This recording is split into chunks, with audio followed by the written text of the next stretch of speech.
Parece que la palabra se la tenemos que dar a Fernando Iglesias después de que está planteado el tema. Sí, los dos argumentos son que Carrió es apocalíptica y que es la derecha. Yo creo que se corrió a la derecha. No son esos los argumentos, pero si querés discutir eso, habla de eso. Yo después te voy a decir cuáles son los argumentos. Bueno, arrancamos con Iglesias. A mí me gustaría discutir eso, si Martín prefiere. No es bien. Yo voy a decir lo que es exactamente lo contrario. Yo creo que justamente algo que no es la doctora Carrió es apocalíptica, y si algo que no es la coalición cívica ni la doctora Carrió es la derecha. ¿Por qué no es apocalíptica? Vamos a discutir lo que importa, para poner los términos de Martín. 2001-2009, la deuda per cápita, los argentinos debían cada uno $3.800. En el 2001, que eran 3.800 pesos, hoy debe cada uno $5.200, que son 19.000 pesos. Deuda externa total, 146.000 millones, 187.000 millones ahora. 48% del PBI, 46% del PBI. Las reservas del Banco Central, si hacemos el cálculo, no quiero abundar, son más o menos la misma. La indigencia, que era de casi del 13%, hoy anda en el 12,8%. La pobreza era del 38%, hoy anda al 33%. Son datos interesantes para De Petri, ¿no?, que hizo toda. La brecha social entre el 10% más rico y el más pobre era de 27-1, hoy es del 28-1. Los trabajadores en negro hoy son 44% de la población. Las provincias están por emitir cuasimonedas, se cayó 32% de la producción de automotores, 40% la de siderurgia. Ahora, Fernando, ¿por qué todos esos números? Porque a mí me parece que lo que empieza a ser apocalíptico es el escenario nacional. Es decir, y la pregunta verdadera es ¿por qué en el 2001, en una situación, con dos situaciones bastante similares, hubo un apocalipsis y ahora no lo hay? Y la respuesta para mí es muy simple, porque la oposición apocalíptica estuvo en el 2001 sacando a los muchachos a la calle, haciendo los saqueos de los supermercados como los habían hecho en el 89. Esa oposición apocalíptica era la del PJ. Por eso es una situación escandalosa de un país que produce alimentos para 300 millones de personas y que en 5 años de crecimiento económicos a ritmos chinos no solucionó el problema del hambre en el país. La oposición en aquel momento era apocalíptica. La doctora Carrió, lejos de ser apocalíptica, dice todos los días, por ejemplo, pongámonos en estos términos, imagínense que en el medio de la irritación enorme que siente el campo en este momento, o en el medio del conflicto del año pasado, la doctora Carrió hubiera salido a decir hay que cortar todas las rutas, no hay que dejar pasar un solo camión. Imagínense el nivel de violencia que habría. Entonces, resulta que quien no es apocalíptico, quien dice no hay que responder al odio con el odio, hay que mantener las reivindicaciones, pero hay que, como hemos dicho en todos los piquetes de campo, y están las cámaras de testigos, hay que defender las reivindicaciones del campo porque las creemos que son justas, pero hay que también respetar los derechos de los demás argentinos. Justamente, si no hay apocalipsis, es porque hay una oposición responsable. Así que me parece que el amigo Martín... A ver, vamos por ese primer tema. Pueden dialogar, No, yo quiero... A ver, por un lado, primero estableciste que la situación argentina era apocalíptica. Escandalosa, es escandalosa. Bueno, no llega al apocalipsis porque hay una oposición responsable. Es escandalosa, ¿no? Sí, claro que es escandalosa.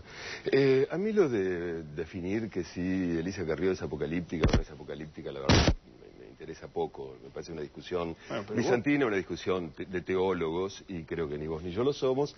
Yo lo que simplemente marcaba como algo simpático era la comparación entre el apocalipsis siempre anunciado de Carrió y el apocalipsis siempre anunciado de la Iglesia primitiva, que durante 300 años creyó que ese nuevo mundo, ese reino de los cielos, se iba a concretar en esta tierra, y que cuando tuvieron que aceptar que eso no iba a pasar, se empezaron a liar al poder del imperio, el imperio romano en ese momento y demás, y bueno, se transformaron en esa institución totalmente integrada y esencial para el funcionamiento del poder, que es la Iglesia Católica. Pero eso era casi un juego. A mí no me interesa discutir ni el apocalipsis en este momento, porque me parece un poco lejano, ni la doctora Carrió, que me parece un tema muy menor. Si hablé de eso en un artículo es porque me parece que ella sintetiza dos de los modelos más nefastos de la política argentina en los últimos 20 años, digamos, que fueron los que traté de definir en ese artículo. Uno, lo que yo llamo el honestismo, y que esto me parece central. El honestismo me parece que es lo más triste, o una de las ¿Qué es el honestismo? Más triste que le pasaron a la política argentina, que es esta idea tan difundida de que lo que importa es la pregunta judicial. ¿Quién roba? ¿Quién no roba? ¿Quién es corrupto? ¿Quién no es corrupto? ¿Dónde está el delito? En vez de pensar dónde está la política. Hicieron del grado cero de la política lo único que importa. Quiero decir, por supuesto, nadie tiene que robar, nadie tiene que corromperse, nadie tiene que nada. Pero eso, definir que fulano es corrupto o que mengano roba, no define nada en política. Se puede ser muy honestamente de derecha, se puede ser muy deshonestamente de izquierda, y viceversa y viceversa. Quiero decir, nadie nunca dijo que Bush robara, y sin embargo le hizo un daño al mundo extraordinario.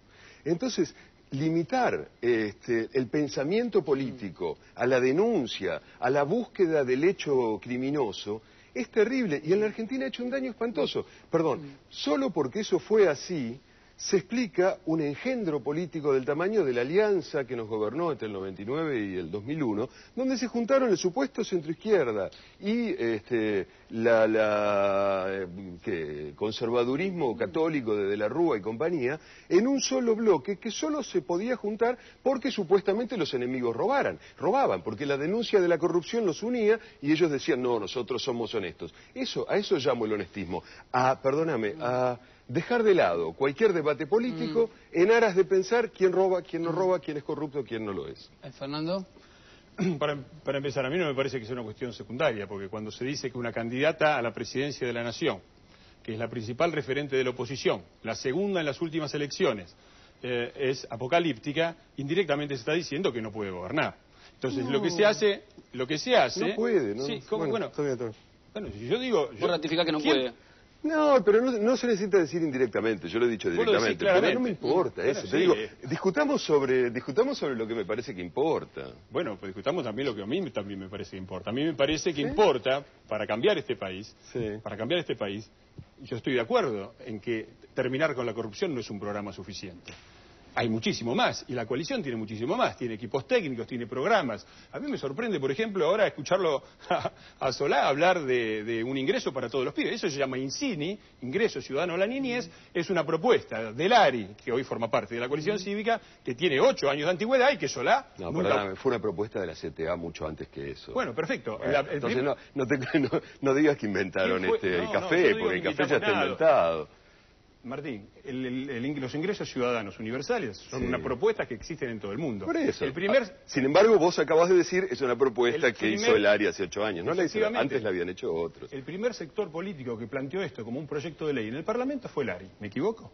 Creo que sí. Bueno, eso es nada Creo más que sí lo te equivocás, digo. Ahora, Solá, esto nunca lo votó. Quizás porque formaba parte del oficialismo con Kirchner y ahora es la oposición. Entonces, este es el verdadero problema que está. Porque es cierto que con la honestidad no basta, pero es una condición necesaria porque en un país donde se afanan todo, donde aparece lo de la CFJP, durante 5 años el kirchnerismo se robó toda la plata de los jubilados privados en acuerdo con la CFJP. 5 años después, cuando quedaba poco, dijeron, estafaron a los jubilados privados, nos vamos a quedar con el resto. Y me gustaría discutir esto, porque es un punto, y es otro punto que salió en la otra mesa, el de los sectores concentrados. Y voy al punto que vos decís, porque está muy bien lo que decir, ¿cómo se cambia este país? Esta es la pregunta que nosotros nos hacemos. Entonces yo digo esto, ¿cuáles son los sectores concentrados de los que hablaba de Petri que gobiernan el país? Ahora, perdóname, Fernando, para ordenar un poco la discusión, que me parece súper interesante, además no estamos tan acostumbrados a debatir casi nada en televisión, y de por sí lo agradezco.